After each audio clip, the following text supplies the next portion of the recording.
Olá pessoal, estamos começando mais um Tributos e Direito. Ao meu lado aqui, meu amigo Rogério Davi. Como é que você tá, Rogério? Tudo bom, Júlio? Bem-vindo todos e todas. É isso aí, hoje a gente tem um convidado aqui muito especial, mas antes de eu apresentar o convidado, eu quero te convidar para você curtir, para você compartilhar, para você seguir aqui nossas redes sociais, que isso ajuda o projeto e essa mensagem chega a mais pessoas. E hoje a mensagem é extremamente importante, porque a gente está aqui com um convidado muito especial, muito querido, muito meu amigo. Uma das mentes mais brilhantes da nossa geração. Um dos tributaristas mais respeitados desse país, com um pensamento muito ativo, muito democrático. É professor de Direito Financeiro da UERJ, foi reitor, foi diretor da Faculdade de Direito da UERJ, presidente da Sociedade Brasileira de Direito Tributário, fundou a SBDT, ex-procurador da Fazenda, ex-procurador do Estado, ou seja, é uma lista longa, é advogado. Vascaíno também. Vascaíno, autor de inúmeros artigos e livros. É um prazer receber aqui Ricardo Lodge, professor Ricardo Lodge. Como é que você está, professor? Beleza, Júlio? Tudo bom? Rogério, quero agradecer o convite de estar aqui para participar desse programa que está se tornando uma coqueluche do direito tributário. E esse tema que a gente vai falar hoje é um tema difícil, é um tema complicado teoricamente, mas que tem repercussão prática muito grande e ao mesmo tempo desconcertante, porque abala algumas convicções que a gente estuda no direito tributário, no direito financeiro, que é o papel do tributo na teoria moderna da moeda. Não, nos bastidores aqui a gente já estava entrando em curto-circuito, a gente, caramba, cara, como assim? Tem uma nova função no tributo. Função aí.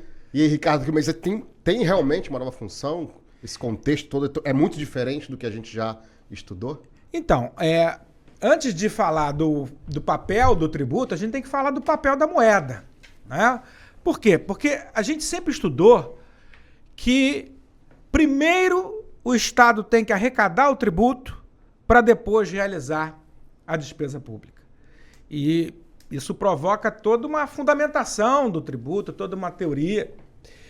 Quando, na verdade, a gente vai estudar o papel da moeda e vai ver que é exatamente o contrário.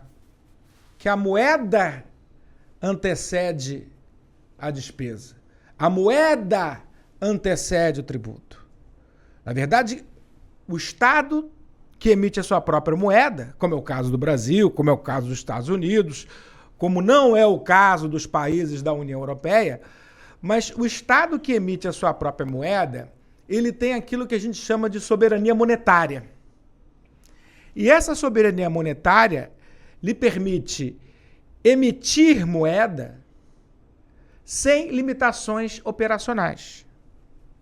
As limitações à emissão de moeda são ou econômicas ou autoimpostas pelo ordenamento jurídico, como é o caso brasileiro.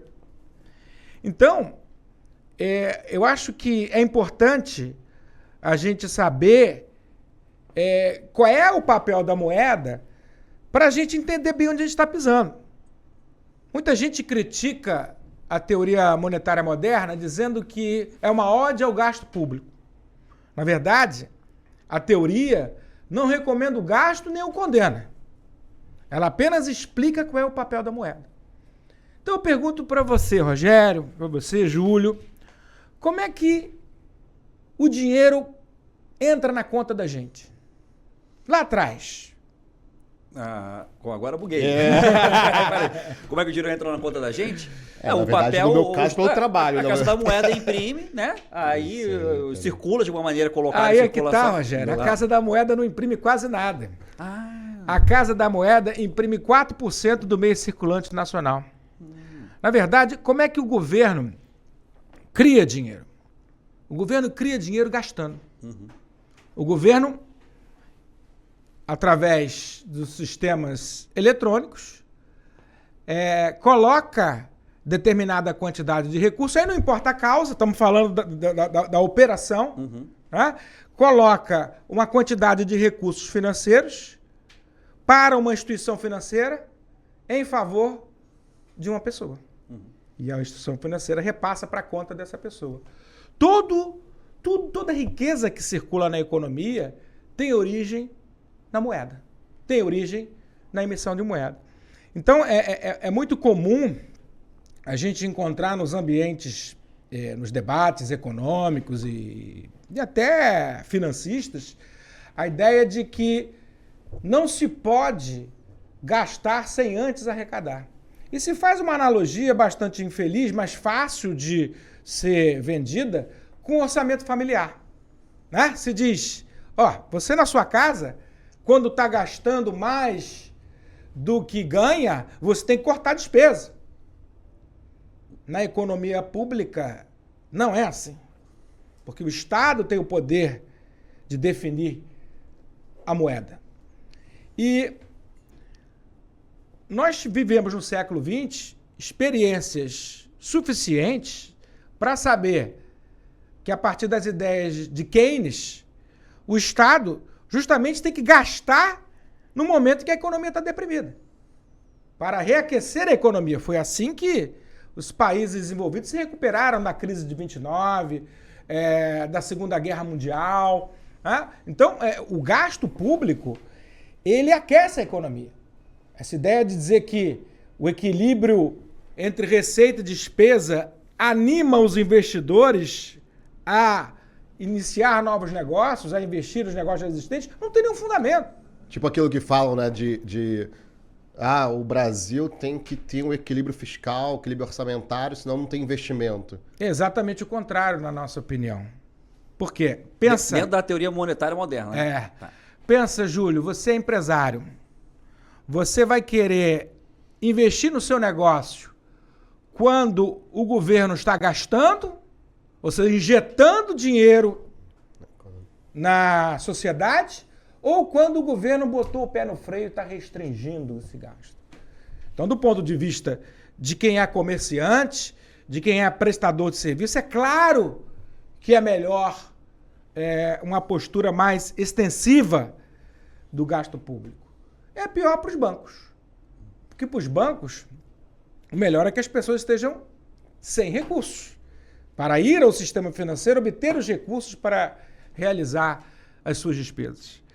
Então, há muito mito, né? Essa fada da confiança me lembra da fada do dente, né? De quando a gente era pequeno, né?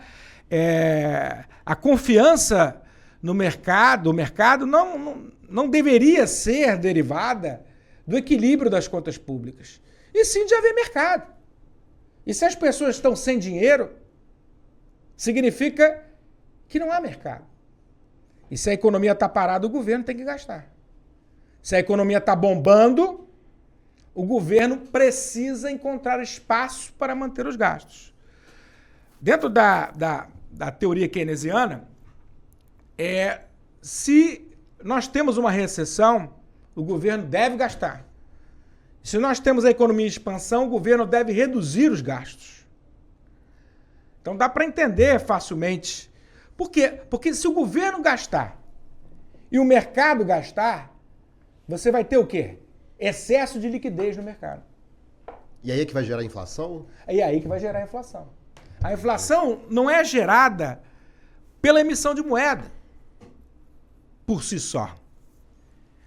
A maior prova disso foi que na crise de 2007, os países desenvolvidos fizeram a maior emissão de moeda da história e não houve inflação. Passaram os 10 anos seguintes combatendo a deflação. Você diz naquele evento quando faliu lá o Lehman Brothers e compraram os bancos. Compraram os bancos? Não, compraram os ativos podres dos bancos. Porque o banco não foi estatizado. Pois é, a solução de mercado seria essa. Se o governo está botando dinheiro, ele passa a ser acionista do banco, mas não foi o que aconteceu. O que gerou muitas críticas da população nos Estados Unidos, no Coup Wall Street, na Espanha, com os indignados e por aí vai. Na verdade, aquele episódio histórico, ele desestrutura o neoliberalismo no setor monetário, que alguns preferem chamar de monetarismo. Porque nunca se emitiu tanto dinheiro e não houve inflação. Agora, no combate à pandemia, nós tivemos o mesmo fenômeno, em menor escala. Os estados nacionais foram obrigados, uns mais, outros menos, a elevar os gastos públicos para investimentos de saúde, para auxílios que foram criados à população, enquanto a economia parou, né, em função do isolamento social. Eu vi economista falando que mais de 40% de todo o dólar que circula no planeta é impresso depois de 2021. É muita coisa. Que é a moeda de paridade, né? Enfim, então 40% impresso nos últimos anos é um volume exatamente em função da pandemia, de toda a recessão e tudo isso daí. E aí eu lembro que aqui no Brasil, durante a pandemia, quando começaram a ser criados, muito mais por pressão do Congresso do que do governo anterior, começou o ministro Paulo Guedes a dizer, mas depois vamos ter que fazer o esforço para pagar essa conta. E quem pagou essa conta? Ninguém. Não tem conta a ser paga. O orçamento público zera ano a ano. O que acontece se no final do ano receita não for suficiente para pagar despesa? Nada. Porque a despesa não é paga pela receita.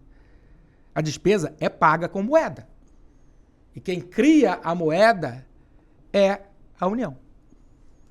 É claro que a teoria moderna da moeda só serve para a União. É isso que eu ia perguntar. Não serve para estados e municípios. Isso tem alguma coisa a ver com o mundo cripto? Que muita gente fica apostando, né, que as criptomoedas vão derrubar o tradicional. Aí é que tá. Boa pergunta, Rogério. E já começando a responder aqui o cerne do nosso papo, qual é o papel do tributo? O primeiro é esse. O primeiro é validar o poder da moeda. Porque num ambiente em que eu posso realizar as transações em outra moeda que não oficial, a moeda se fragiliza.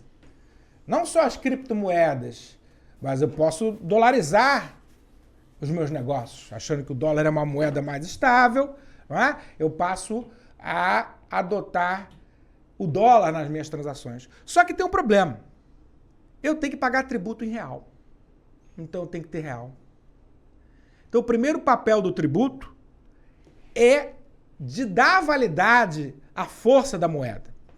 E existem exemplos históricos interessantes. Eu falei de situações atuais, como as criptomoedas ou dólar, mas há exemplos históricos que sublinham muito bem esse papel. Na época da colonização britânica na África, a coroa britânica não estava conseguindo a adesão dos colonos aos serviços imperiais. Ou seja, não havia muitos colonos querendo trabalhar para o governo colonial. Tá? E aí, o que a coroa britânica fez? Passou a tributá-los em libras esterlinas. O que aconteceu? Essas pessoas que não tinham interesse de manter relações jurídicas com o Império Britânico passaram a precisar de ter libras esterlinas, passaram a prestar serviços para a coroa. Então, o primeiro papel do tributo é justamente validar a moeda. Parece algo simples, né? Mas que neste momento das criptomoedas, neste momento que há a dolarização da economia internacional, é preciso valorizar o papel da moeda nacional como manifestação da soberania monetária do país. Então não seria interessante receber impostos em criptomoedas. Isso que eu ia te então. falar, Não. pô. Não. O Eduardo Paz acabou de fazer, né? Acabou não, tem um tempo aí, não foi? Que agora IPTU pode ser pago com cripto. Mas essa coisa ainda tá muito nova, digamos assim, né? Acho Mas que do jeito que a economia digital tá acelerada, isso pode. Ano que vem pode surgir um negócio desse. tem muita gente, eu já tô ouvindo o pessoal comentando que eles não enxergam mais o Bitcoin, né, por exemplo, como moeda, mas como uma commodity digital, né? Que eles falam, ó, precisa da paridade do dólar, pô. A moeda é o dólar, não é o Bitcoin em si, né? Pois é, porque eles não têm aquilo que caracteriza a moeda, que é a fidúcia. A fidúcia de ter o lastro oficial. Não é isso? O que acontece, já aconteceu aí recentemente, né, das pessoas perderem dinheiro com esses negócios porque quem emitiu não garantiu. Né? No caso da moeda nacional, isso é impossível de acontecer. O Estado quebra, o município quebra, a União não quebra. Né? Então, quando o Júlio diz lá nas sustentações orais dele que vai faltar dinheiro, isso aí é conversa. Acabou porque... com o meu argumento. Por isso que a gente tem que falar das funções do tributo. Vai ter que mudar o argumento. É, A função do vai ter que tributo melhorar nacional. Então a primeira função é essa, mas ela não parece tão importante assim, porque todo mundo dá valor à moeda nacional, porque sabe que precisa dela. Mas em última análise, a gente precisa dela porque a gente tem que pagar tributo em moeda nacional. Então se a União adota essa política de aceitar o pagamento de tributo em outra coisa que não real, vai estar fragilizando a sua soberania monetária. E o segundo papel talvez seja o mais relevante. Porque é claro que se o Estado gastar demais, vai ter inflação. Por que vai ter inflação? Porque se há excesso de liquidez na economia, as pessoas com mais dinheiro no bolso vão comprar mais. Se as empresas ainda têm capacidade produtiva para ampliar, ótimo. Se há mão de obra de reserva, ótimo. Se há matéria-prima a ser explorada, ótimo. Então a economia vai crescer. Se o empresário percebe, aí sim, aí que é o incentivo ao investimento. Se o empresário percebe que a demanda está crescendo, ele vai fazer a oferta crescer. Não é verdade? Mas, se há excesso de liquidez na economia, pela concomitância do gasto público com o investimento privado, das duas, uma.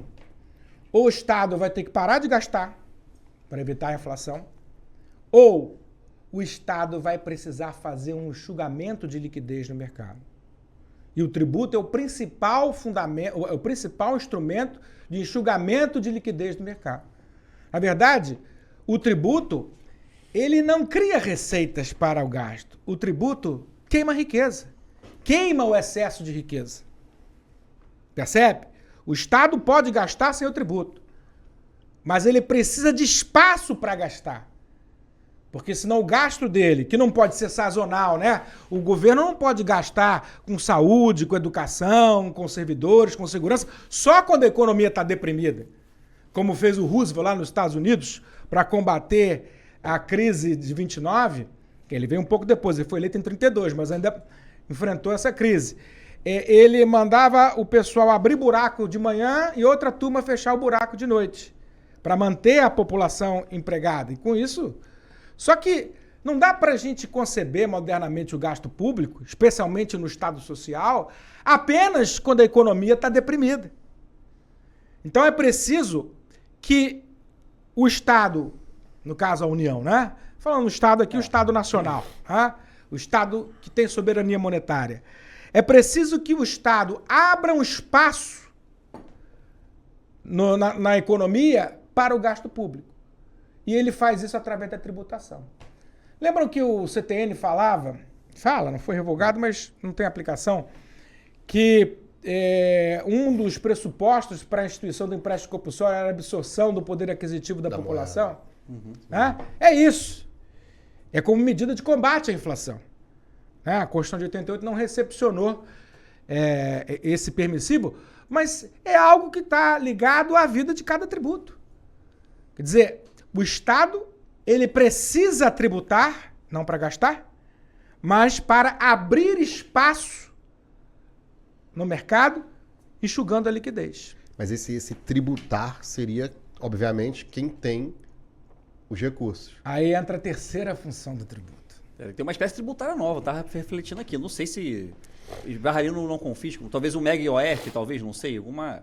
Vou imaginar na época do Plano Real, né, que a gente viveu isso na loja. A gente era muito novo, né, mas pegamos isso, do que o governo travou exatamente os recursos que as pessoas tinham, né, para poder tirar a liquidez do mercado. Foi um período muito traumático, duro, mas resolveu, né? Todo mundo fala que o Plano Real é estudado em várias faculdades aí no mundo e tal, De repente, dentro dessa ótica, né? Não, vamos criar então agora uma espécie tributária nova para fazer o papel de retirar do mercado esse excesso de liquidez. Né? Eles usam o IOF para isso porque ele não obedece à anterioridade, à noventena. Quer dizer, então é preciso que existam tributos que não sejam submetidos a esses princípios para que o Estado possa exercer esse papel. Agora, eu quero lembrar que não é só o tributo que tem esse papel. Tem esse papel também a emissão de títulos públicos, que também enxuga a liquidez do mercado. Mas aí o Júlio fez uma pergunta interessante. Mas vai tributar de quem? De quem tem, né? Como é que fica a capacidade contributiva? Como é que fica o combate às desigualdades? Não sei se seria um tributo sobre o consumo, né? Acho que não teria espaço para... Teria que ser alguma espécie nova dentro dessa visão aqui da função do tributo na nova teoria monetária moderna. Não, então, eu estou analisando o conjunto dos tributos. Não estamos necessariamente falando de um específico, de um tributo A, B ou C. Mas os tributos também têm a função de redistribuição de renda. E a história do século XX mostra isso. A progressividade tributária foi um importante instrumento do Estado social de combate às desigualdades. Então, se o objetivo é enxugar a liquidez do mercado, evidentemente que deve ser enxugado não aquilo que está associado à sobrevivência das pessoas, aos direitos fundamentais, mas às riquezas que estão sendo entesouradas. Então, nesse sentido, é muito importante a utilização do tributo como elemento de redistribuição de renda.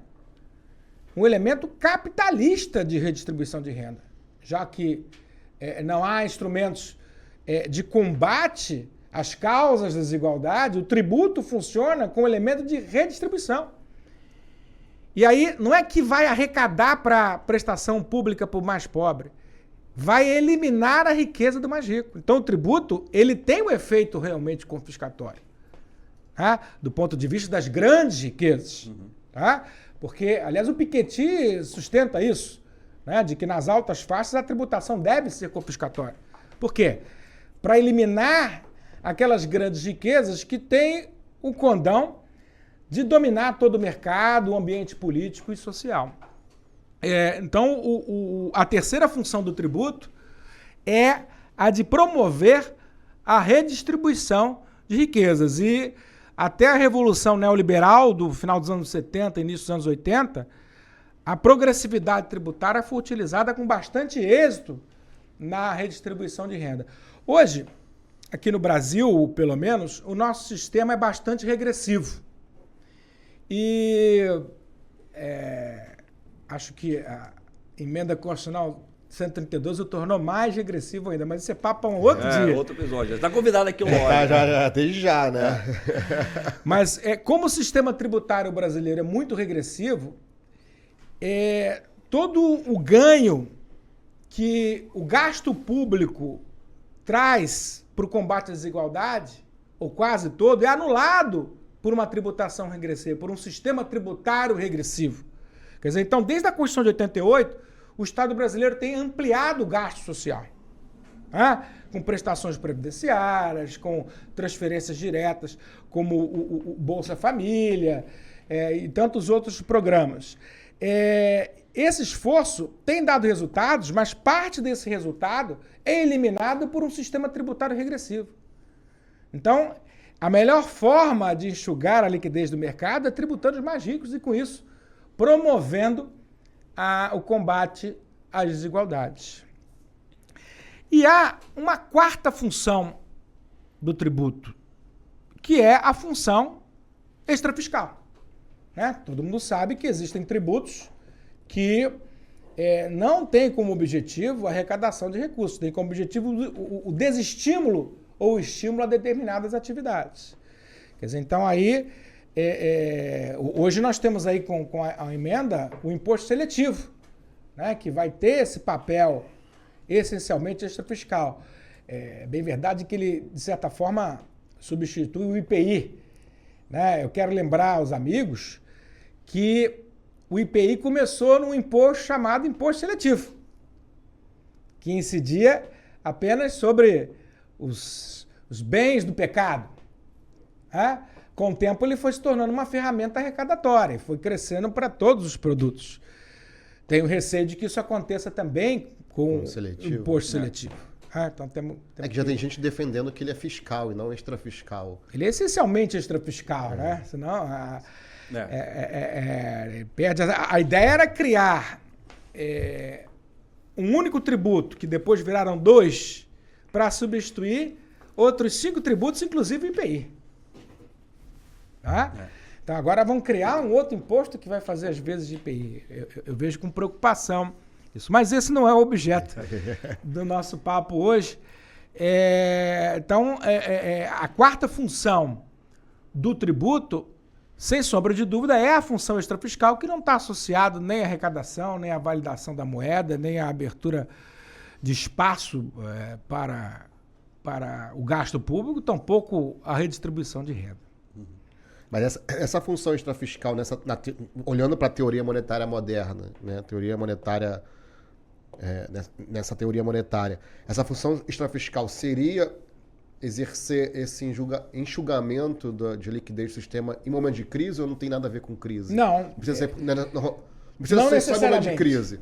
Por exemplo, a gente vê no Brasil que em momentos de crise, logo depois da crise, surge um momento de austeridade, que o professor já escreveu sobre a austeridade seletiva, que como se fosse a única solução para resolver o problema de quem vai pagar a conta. Né? Se tem aumento de tributação de... Eu lembro que quando teve a crise, acho que foi de 2008, logo depois aumentou para 14%, salvo engano, a contribuição do servidor. Então você tem uns aumentos de tributo que surgem logo depois de uma crise. A gente não precisaria disso com essa visão de extrafiscalidade do tributo dentro dessa teoria monetária. A gente não precisa da austeridade, independentemente da extrafiscalidade. A austeridade nos é imposta pelo ordenamento jurídico. Ou seja, hoje o ordenamento jurídico exige a extrafiscalidade. Ricardo, só te interrompendo, austeridade. Explica para o pessoal o que é austeridade. Que o pessoal que está nos assistindo, às vezes, não está familiarizado com a nomenclatura. Austeridade fiscal, né? A austeridade que o professor sempre... O que é uma pessoa austera? Uma pessoa de hábitos módicos, né? Mas quando a gente fala de austeridade fiscal, a gente está falando de uma postura que irá reduzir o gasto público. Por isso que eu chamo de austeridade seletiva. Ela é sempre seletiva. Ela é sempre direcionada aos direitos fundamentais. Nunca direcionada aos juros, ao setor financeiro. O maior documento de consagração da austeridade seletiva foi a PEC, foi a emenda constitucional 95, a emenda do teto dos gastos, que foi habilmente revogada pelo governo Lula, que foi substituída pelo novo arcabouço fiscal, que não é nenhuma Brastemp, mas que pelo menos não está constitucionalizado. É algo definido em lei complementar. O problema da austeridade não só é que ela não é para todos, ela é dirigida aos direitos fundamentais, mas é um sacrifício inútil. É um sacrifício inútil que mata. Porque a vida dos mais pobres está associada às prestações positivas do Estado que não estão relacionadas com a arrecadação de tributos. Então, o fato de nós estarmos vivendo, não nesse momento, estou falando em tese, uma crise financeira, não deveria autorizar a austeridade.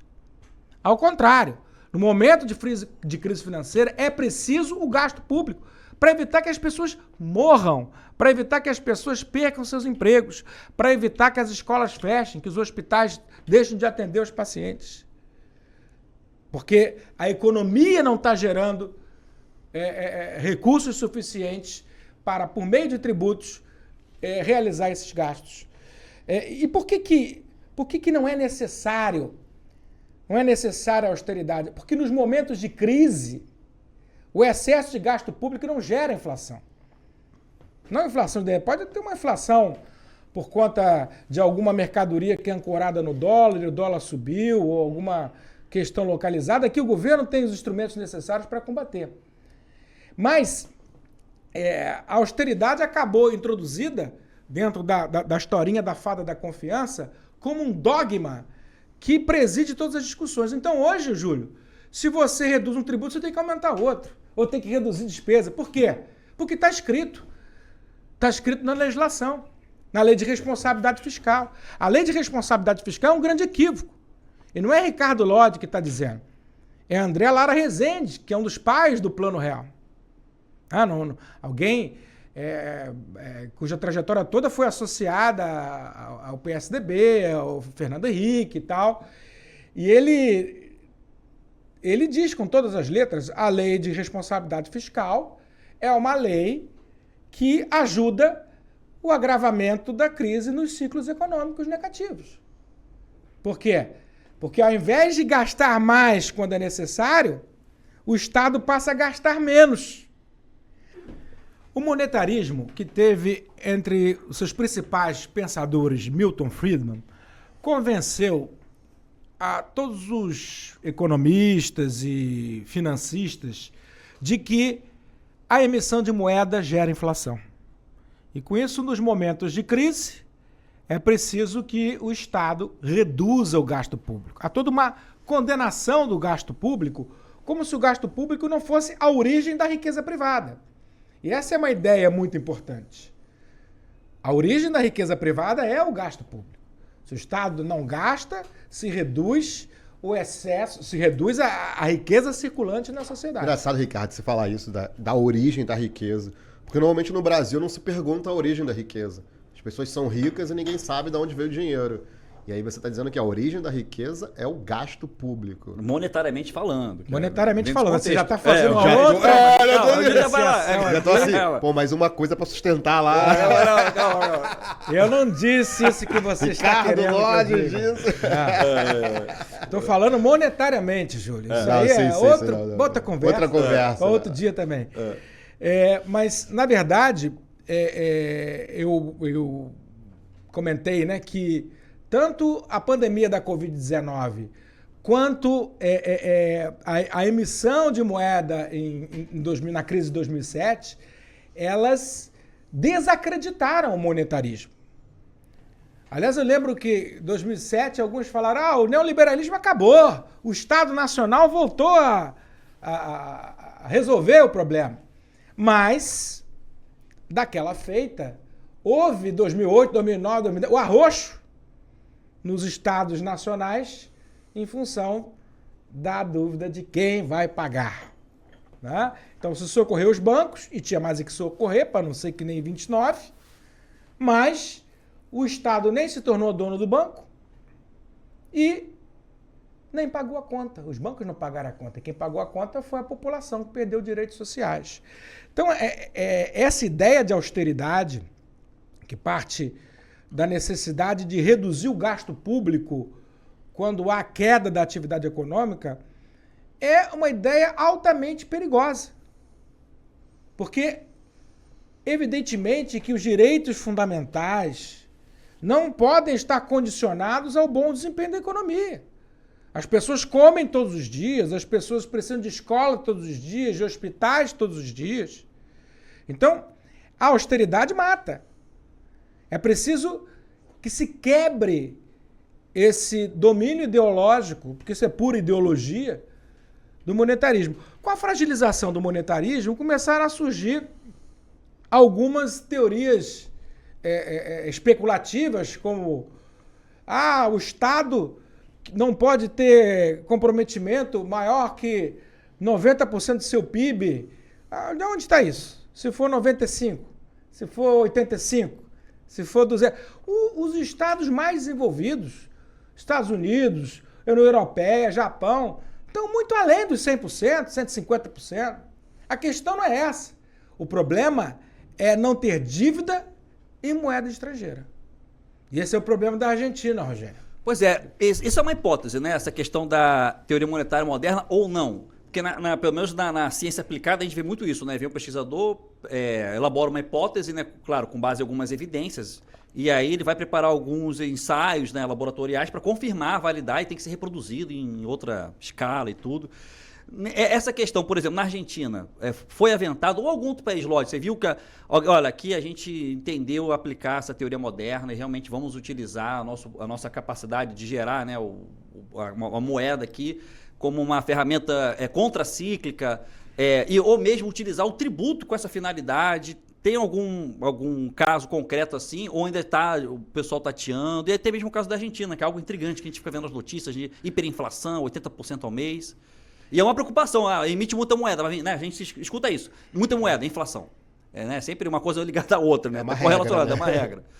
Então, embora a Argentina emita sua própria moeda, ela tem um endividamento em moeda estrangeira que compromete a sua soberania monetária. Eu quero lembrar aos amigos que lá no governo Menem, a Argentina dolarizou a economia. E o resultado foi desastroso. Crise social, política e econômica, teve 3 presidentes em um ano só, até abandonar a austeridade e conseguir caminhar com as próprias pernas. Mas volta com esse mesmo receituário novamente. Então, não se pode esperar um resultado muito diferente. O problema da Argentina é que, ao longo dos anos, ela se endividou em moeda que não é nacional, no dólar, no caso. O Brasil equacionou esse problema no segundo governo Lula. Nós não somos mais devedores em dólar. A dívida externa acabou? Não, mas hoje nós somos mais credores do que devedores em dólar. Então, quem fala em calote da dívida externa está contribuindo para a retaliação dos devedores brasileiros também não pagarem. Então, é preciso entender que a dívida em moeda estrangeira compromete a soberania monetária. Quando o Paulo Guedes falou que usar as reservas que Fernando Henrique, Lula e Dilma fizeram para reduzir a dívida interna, isso é crime de lesa pátria.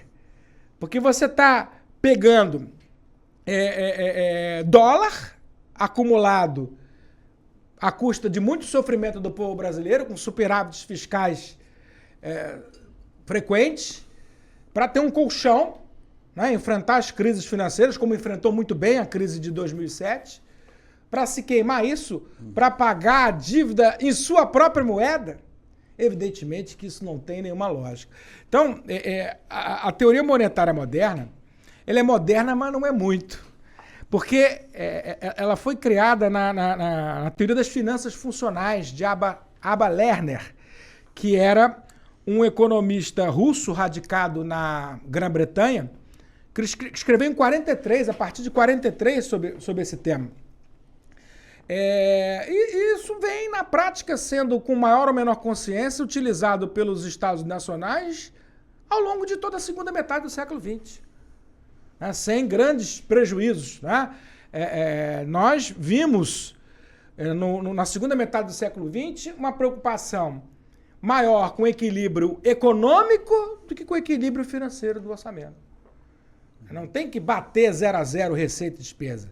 O orçamento tem que servir um instrumento da política econômica de geração de emprego e renda para a população.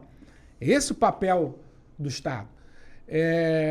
Então, na verdade, agora no atual século, que a teoria moderna se estruturou com essa nomenclatura, mas a partir das ideias de Abba Lerner, né? E tem encontrado muitos seguidores na ala à esquerda do Partido Democrata norte-americano. Vejam que esse é um debate das Américas e não da Europa. Por que não é um debate na Europa? Porque os países europeus não emitem sua própria moeda. Então lá eles não conversam sobre teoria moderna da moeda. É um debate que está quente nos Estados Unidos. O Sanders comprou essa ideia na campanha eleitoral anterior. Isso veio para o debate norte-americano. E que está muito aceso lá neste momento. Lá também existem instrumentos que o direito cria em nome da austeridade sem a necessidade. Vocês lembram que o Partido Republicano barrou gastos do governo Obama no Senado, né? E isso paralisou toda a máquina administrativa norte-americana até se negociar no parlamento uma solução. Então, o direito financeiro ele vem embebecido das regras de austeridade. Então, como eu estava falando, como o André Lara Rezende disse que a lei de responsabilidade fiscal ela não é adequada, porque ela agrava os efeitos dos ciclos econômicos, o que falar de uma emenda constitucional de teto de gastos? Essa, então, não é nem cíclica. Ela simplesmente ignora a existência dos ciclos econômicos ao congelar uma realidade pretérita sem conhecer o futuro.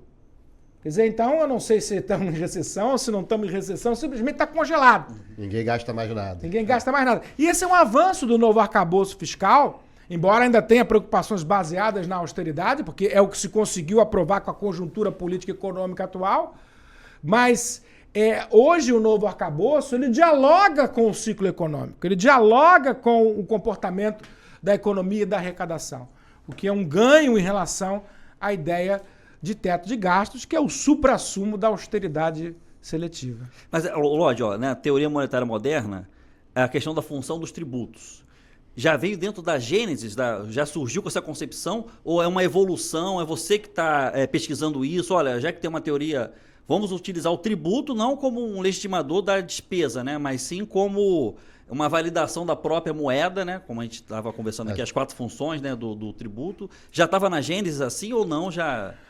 Na gênese já existia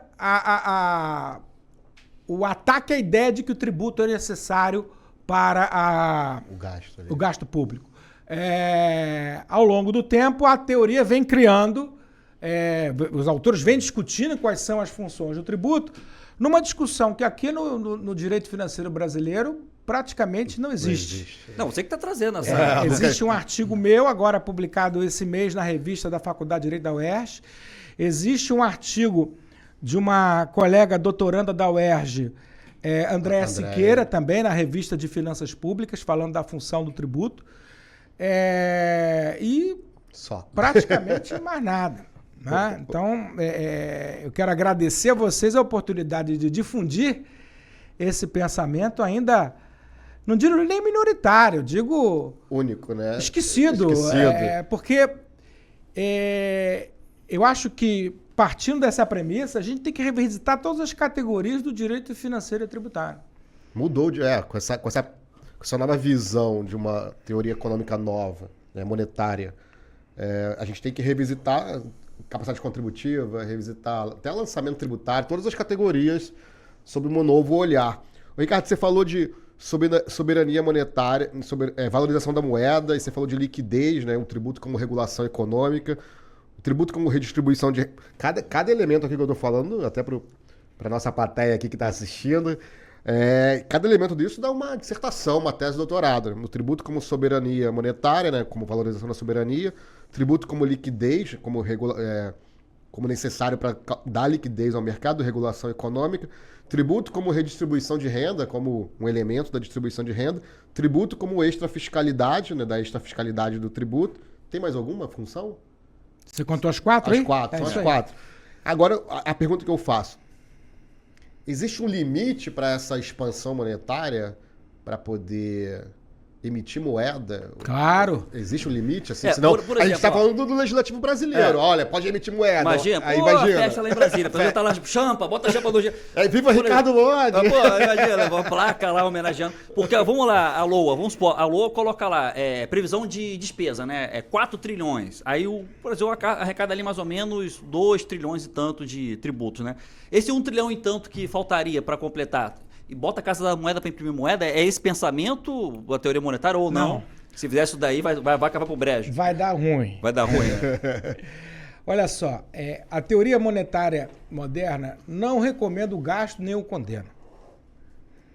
O gasto público é um instrumento a ser utilizado na medida das necessidades de cada momento. Então, esse negócio de tocar pau na moeda, isso é perigoso, porque existem gargalos produtivos. Né? Tivemos, há alguns anos atrás, uma crise energética no nosso país que era um sarrafo que impedia a expansão da atividade produtiva. Tá? Então, é preciso que, para que exista a possibilidade do país crescer com a ajuda do gasto público, sem causar inflação, isso tem limite. Né? Qual é o limite? É o nível de emprego, né? A capacidade produtiva instalada das empresas. Né? Então, o governo, como gestor da política econômica, tem que ficar atento. Muita gente diz que a teoria moderna da moeda está correta, mas a gente não pode falar nisso, senão o pessoal vai tocar pau no dinheiro. Essa é a preocupação. Sim, mas a gente precisa tirar os obstáculos epistemológicos para fazer ciência. Né? Então, não dá para a gente acreditar na fada do dente ou na fada da confiança e achando que os problemas serão resolvidos. Não podemos repetir os mesmos erros achando que os resultados vão ser diferentes. Então, nesse contexto, me parece bastante negativa a ideia de autonomia do Banco Central. Por quê? Bom, primeiro uma questão conceitual, né? Autônomo em relação a quem? Autônomo em relação à soberania popular ou autônomo em relação ao mercado? Porque parece que se defende a ideia de autonomia do Banco Central, autonomia do governo eleito. Então querem que as decisões do Banco Central não sejam informadas pela vontade da população, representada pelo presidente da República, eleito diretamente pelo povo.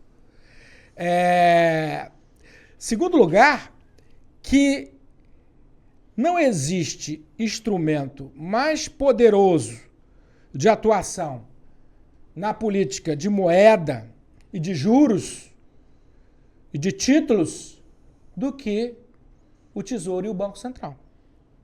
Abrir mão desse instrumento, que é fundamental na gestão da política econômica, me parece abrir mão de parte da sua soberania monetária. Então vocês percebam que nos últimos 15 anos, nós temos, ou 20 anos, um pouco mais, desde a Lei de Responsabilidade Fiscal, que é de 2000, ou seja, quase 25 anos, nós temos uma série de mudanças no ordenamento jurídico financeiro que vão consagrando a ideia de austeridade seletiva. Tá? Então, houve aquela emenda constitucional para permitir aí a ajuda aos estados e municípios na pandemia, mas que criou uma série de regras baseadas na austeridade seletiva. Aliás, por falar em estados e municípios, eu quero dizer aos amigos que a teoria moderna da moeda exige também que seja repaginado o nosso federalismo fiscal. Por quê? Vejam, nós temos um sistema tributário que praticamente todos os tributos são concentrados na União. Né? O Estado tem de relevante o ICMS. Né? Agora, o IBS, que vai ser aí gerido de uma forma um pouco federativa. Os municípios, o ISS e o IPTU. Depende do município qual é que arrecada mais do que o outro. No Estado é sempre o ICMS. Para vocês terem uma ideia, o segundo tributo em termos de arrecadação no Estado do Rio de Janeiro é a taxa judiciária, para mostrar que os outros tributos não têm relevância nenhuma do ponto de vista orçamentário. Então, vejam, nós temos um problema sério, porque é a União que emite moeda, é a União que emite títulos, é a União que fixa a taxa dos juros e é ela que detém a maior parte dos tributos. E até mesmo os tributos fortes de estados e municípios, que são tributos sobre o consumo, são diretamente influenciados pelo ritmo da política econômica do governo. Então, se o governo adota políticas restritivas, vai abalar o consumo, abalando a arrecadação do ICMS e do ISS. Tá? E do IBS e da CBS. Tá? Então, na verdade, o que eu quero dizer com isso é que é preciso, já que estados e municípios não têm moeda, não têm título, não têm taxa de juros, eles precisam de tributos. Muito mais do que a União precisa. Porque estados e municípios, sim, precisam de tributos para financiar as suas despesas. Porque eles não emitem sua própria moeda. Eles não emitem títulos públicos. E é assim que deve ser. Mas é preciso que haja uma contrapartida tributária. Então, a gente trabalha muito com a ideia de reforma tributária inclusiva, tá? Que é uma bandeira nossa há muito tempo, e que não é essa que foi aprovada. mas é preciso também pensar uma reforma tributária federativa, ressaltando o papel de estados e municípios, já que estados e municípios praticamente só detêm a receita tributária. É claro que é possível que estados e municípios recebam parte da arrecadação dos impostos federais, mas não me parece que o federalismo fiscal se contente com isso. Com repasse, né? Com simples repasse. Porque as decisões sobre o ritmo continuam sendo federais. Tem uma ação no Supremo discutindo isso, né? São dessas antigas, né? Da época do papel que tá lá, vai ficar no escaninho um bom tempo, realmente discutindo essa forma federativa. Escaninho já não existe mais. Mas vai ficar lá, porque como é que vai julgar isso? Exatamente permitido. Por que os estados não podem emitir título de dívida pública no exterior, mas tem que fazer a dívida interna, né? Exatamente em função disso. Não é uma república federativa e tudo? Bom, essa história de estado emitir título antes da Constituição de 88 foi usada com grande abuso, né? Endividando demais estados e municípios. Quer dizer, são entes federativos que não têm o poder monetário. Né? Então, é uma federação que iguala, em teoria, União, Estados e Municípios, mas que não dota Estados e Municípios dos mesmos poderes. Às vezes tem responsabilidades tão grandes quanto a da União, mas não tem os mesmos instrumentos. Por isso que é preciso uma reforma federativa, um novo pacto federativo que ressalte as esferas de competência, principalmente financeiras, dos entes periféricos da federação. Né? Ricardo, a gente está caminhando aqui para o final. Na verdade, o nosso produtor já fez um sinal, olha, o tempo está esgotado, não sei. E a gente queria, então, te agradecer profundamente esse papo que a gente teve aqui sobre a nova função do tributo. Queria até que você desse... Eu já tinha falado que ia falar do livro do Ricardo. O Ricardo tem uma série de livros, nem caberiam nessa mesa aqui, tanto de livro que o Ricardo tem. O Justiça, Interpretação e Lisão Tributária, ele acabou de lançar a segunda edição. Segurança Jurídica também, ele acabou de lançar a segunda edição. Esse tema que a gente debateu aqui está no novo artigo que o professor publicou na revista da Faculdade de Direito da UERJ. Na plataforma academia.edu, você encontra diversos artigos do professor Ricardo, né, Ricardo? Sempre você posta lá. Inclusive esse, eu baixei lá esse artigo, então você, o pessoal aqui mais novo que está assistindo também, baixa lá o artigo do Ricardo. Ricardo, queria agradecer imensamente, queria que você desse suas considerações finais sobre tudo isso. Considerações fiscais, né? Suas considerações fiscais para o pessoal. Júlio, Rogério, eu queria agradecer a oportunidade de estar aqui, conversando com o pessoal sobre esse tema tão importante e dizer que, como já se disse, a teoria moderna da moeda pode servir para um governo comunista, para um governo fascista ou para um governo liberal. Ela apenas diz o óbvio. Ela apenas diz que a moeda é uma criação do Estado e não do mercado. Sobre essa primeira afirmação, tudo depois muda e nos convida a revisitar todos os institutos do direito financeiro e do direito tributário. Ricardo, muito obrigado. Obrigado, Rogério. Obrigado a todo mundo. A gente vai ficando por aqui. Forte abraço, pessoal, e até a próxima.